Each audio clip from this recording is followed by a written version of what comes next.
శ్రీ నవదుర్గాంబాయ నమః. భక్త మహాశైలకు విజ్ఞప్తి.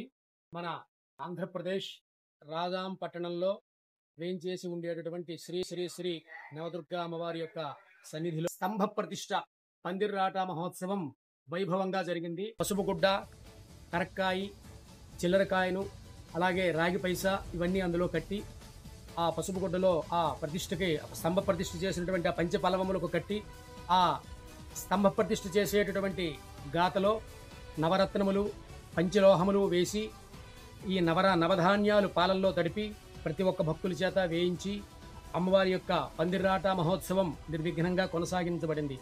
అలాగే అమ్మవారి యొక్క అనుగ్రహం చేత ఈ పందిర్రాట మహోత్సవం జరిగిన తర్వాతే ఈ నవరాత్రి మహోత్సవాలకు కావలసినటువంటి కార్యక్రమాలన్నీ జరపడం సాంప్రదాయంగా మారింది. ఇది సుమారు 36-37 ఏళ్ల నుండి ఇదే సాంప్రదాయం కొనసాగుతోంది. అలాగే అమ్మవారి యొక్క ప్రతిష్ఠ జరిగిన తర్వాత, ప్రతిష్ఠ అంటే చరప్రతిష్ఠ, నవరాత్రి మహోత్సవాలలో అమ్మవారి యొక్క విగ్రహ ప్రతిష్ఠ జరిగిన తర్వాత వేల కొలది భక్తులు వచ్చి అక్కడ నవదుర్గా అమ్మవారి యొక్క అనుగ్రహాన్ని ప్రతి ఒక్క భక్తులు పొందుతారు. ఇది ఈ ప్రాంతంలో ఉండేటటువంటి సాంప్రదాయం.